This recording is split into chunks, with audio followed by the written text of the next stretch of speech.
आप देख रहे हैं न्यूज चस्का। नमस्कार, आप देख रहे हैं न्यूज चस्का। मैं हूं आपके साथ निहारिका सिंह नागर। आइए नजर डालते हैं आज की बड़ी तमाम खबरों पर। राहुल गांधी की जय श्री राम पर विवादित बयान के बाद भोपाल से विधायक रामेश्वर शर्मा की तीखी प्रक्रिया सामने आई। रामेश्वर शर्मा ने कहा कि जय श्री राम खाने भी देता है, संतोष भी देता है, परिवार और समाज में मैत्री का भाव भी जगाता है। राम राज्य में कोई भूखा नहीं रहता, केवल भ्रष्टाचारी ही भूखे मरेंगे, क्योंकि मोदी न खाएंगे न खाने देगा। शर्मा ने कहा घमंडिया गठबंधन की मति भ्रष्ट हो गई, इसलिए जब भी बोलते श्री राम के विरोध में ही बोलते। जो राम और राष्ट्र के खिलाफ गलत बोलेगा उसका ऐसा हश्र होगा कि ढूंढने से भी नहीं मिलेंगे। जाको प्रभु दारुण दुख देई ताकि मति पहले हल्लेई। राहुल गांधी जी से लेकर कांग्रेस और कांग्रेस का ये घमंडिया गठबंधन की मति बुद्धि का हरण हो गया है। इसलिए ये जब भी बोलेंगे राम के खिलाफ बोलेंगे, जब भी बोलेंगे हिंदुस्तान के खिलाफ बोलेंगे, जब भी बोलेंगे सनातन के खिलाफ बोलेंगे, जब भी बोलेंगे भारतीय संस्कृति हिंदू धर्म के खिलाफ बोलेंगे। और जो राम के खिलाफ, जो हिंदुस्तान के खिलाफ बोलेगा, उसका राजनीति का उतना बुरा हाथ होगा कि ढूंढने वाले भी नहीं मिलेंगे। राजनीतिक तौर पर समाप्त हो जाएंगे जो राम का विरोध करेंगे। जय श्री राम भोजन भी देता है, जय श्री राम मन को शांति भी देता है, जय श्री राम मन को संतोष भी देता है, जय श्री राम पारिवारिक और समाज में मैत्री भाव का जागरण भी करता है, और जय श्री राम बोलकर एक दूसरे से गले भी मिला जाता है। राम की नगरी को जाकर देखो किस तरह सज रही है। कोई भी भूखा मरे तो बताना। हाँ, भ्रष्टाचारी भूखे जरूर मरेंगे, क्योंकि मोदी ना खाएगा ना खाने देगा। लोकसभा चुनाव को लेकर बीजेपी का आक्रामक प्रचार अभियान। सभी 29 लोकसभा सीटों के लिए एलईडी प्रचार रथ हुआ रवाना। प्रदेश बीजेपी मुख्यालय से रवाना किए रथ मुख्यमंत्री डॉक्टर मोहन यादव, प्रदेश अध्यक्ष वीडी शर्मा ने दिखाई हरी झंडा। एलईडी रथों के माध्यम से मोदी सरकार की उपलब्धियों का किया जाएगा प्रचार।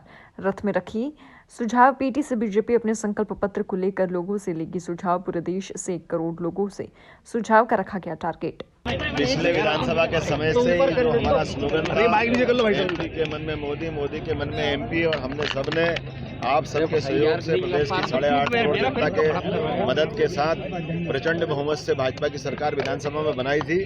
और हमारा यहाँ तो रिकॉर्ड है कि जब जब उज्जैन में सिंहस्थ होता है, मध्य प्रदेश में सरकार हमारी बनती है और देश में भी हमारी सरकार बनती है। मेरी अपनी ओर से आज के इस अवसर पर जब यशस्वी प्रधानमंत्री माननीय श्रीमान नरेंद्र मोदी जी के नेतृत्व में फिर एक बार मोदी सरकार बनाने जब हम जा रहे हैं, तो प्रदेश के अंदर सभी मतदाताओं से, आम नागरिकों से विकास के मामले में जो सुझाव उनको आगामी भावी सरकार के लिए हो, वो सुझाव के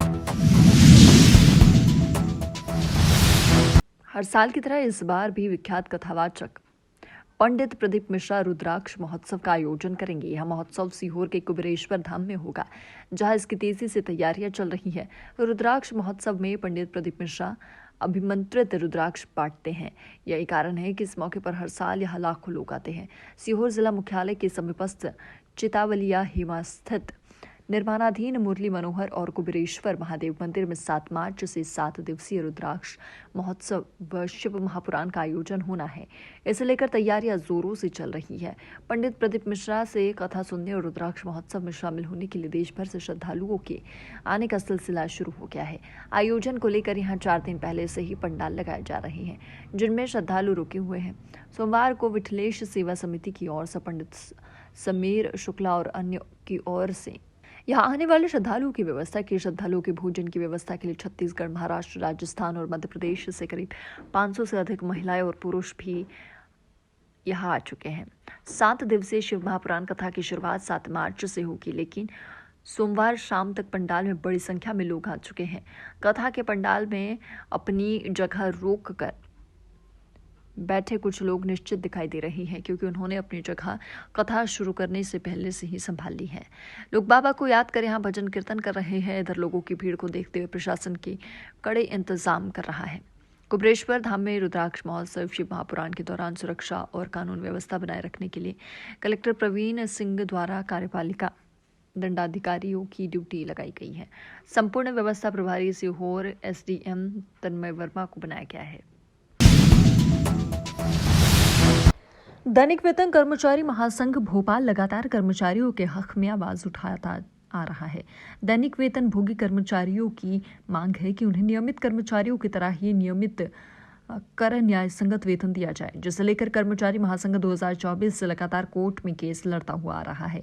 परिणाम स्वरूप 27 फरवरी 2024 को उच्च न्यायालय जबलपुर ने कर्मचारियों के हक में आदेश भी जारी किया था, लेकिन संबंधित विभाग द्वारा उसका पालन नहीं किया गया।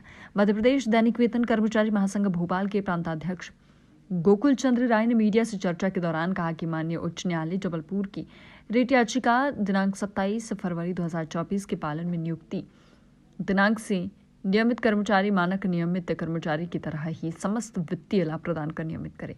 मांगे नहीं मानने पर मध्य प्रदेश दैनिक वेतन कर्मचारी महासंघ आगे भी निरंतर आवाज उठाने का काम करेगा। रमेश राठौर, प्रदेश अध्यक्ष मध्य प्रदेश संविदा कर्मचारी अधिकारी महासंघ।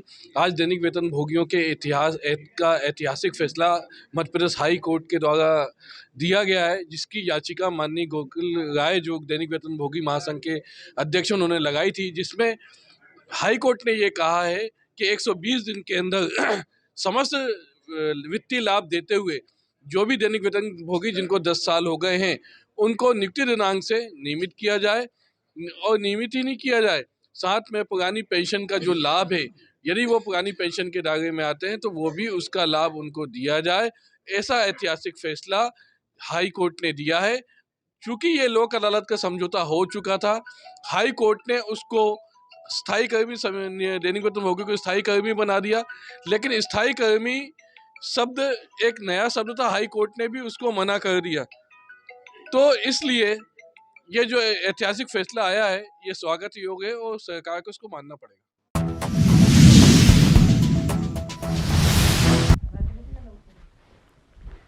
प्रति मंगलवार होने वाली जनसुनवाई आज कलेक्टर आशीष सिंह के अध्यक्ष में संपन्न हुई। इंदौर कलेक्टर आशीष सिंह ने मीडिया से चर्चा के दौरान बताया कि जनसुनवाई में आवेदन आए हैं, जमीन से संबंधित भी आवेदन आए हैं, विवादित आए हैं, कॉलोनाइजर और बिल्डर द्वारा धोखाधड़ी की गई है, उसके आवेदन भी आए हैं और उनको शीघ्र ही जांच करके कार्रवाई की जाएगी।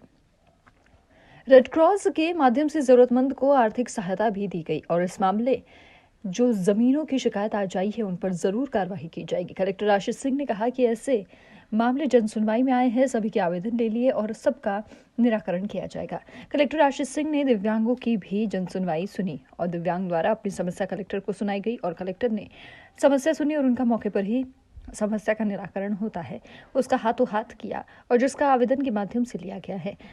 जांच करने उनकी भी आर्थिक सहायता रेड क्रॉस के माध्यम से करी गई और स्कूटी के आवेदन भी आए हैं और कलेक्टर ने उनकी आश्वासन दिया है कि वह जल्द ही उनका अप्रूवल आएगा तो उन्हें भी दी जाएगी। राहुल गांधी के जय श्री राम पर विवादित बयान के बाद भोपाल से विधायक रामेश्वर शर्मा की तीखी प्रतिक्रिया सामने आई। रामेश्वर शर्मा ने कहा कि जय श्री राम खाने भी देता है, संतोष भी देता है, परिवार और समाज में मैत्री का भाव भी जगाता है। राम राज्य में कोई भूखा नहीं रहता, केवल भ्रष्टाचारी ही भूखे मरेंगे क्योंकि मोदी न खाएंगे न खाने देगा। शर्मा ने कहा घमंडिया गठबंधन की मति भ्रष्ट हो गई, इसलिए जब भी बोलते श्री राम के विरोध में ही बोलते। जो राम और राष्ट्र के खिलाफ गलत बोलेगा उसका ऐसा हश्र होगा कि ढूंढने से भी नहीं मिलेंगे। देखिए, आज जनसुनवाई सदैव की भांति आयोजित करी गई है और इसमें कई लोगों को रेड क्रॉस से हमारे द्वारा सहायता भी दी गई है और ख़ास तौर पर जो दिव्यांगों के लिए जनसुनवाई है जो ग्राउंड फ्लोर पर आयोजित करी जाती है वो भी करी गई है। जो भी हमारे पास में आवेदन आते हैं, अगर हमें लगता है कि तत्काल इसका निराकरण संभव है तो मौके पे ही उसका निराकरण किया जाता है। अगर उसमें फॉलोअप की ज़रूरत होती है तो उसको टीएल भी मार्क किया जाता है। हमारी कोशिश यही रहती है कि व्यक्ति को बार बार चक्कर ना लगाना पड़े, तत्काल ही उसकी समस्या का निराकरण हो, उसी के तहत आज कार्रवाई करेंगे। फिलहाल आज की खबरों में इतना ही। आप बने रहिए न्यूज़ चस्का के साथ।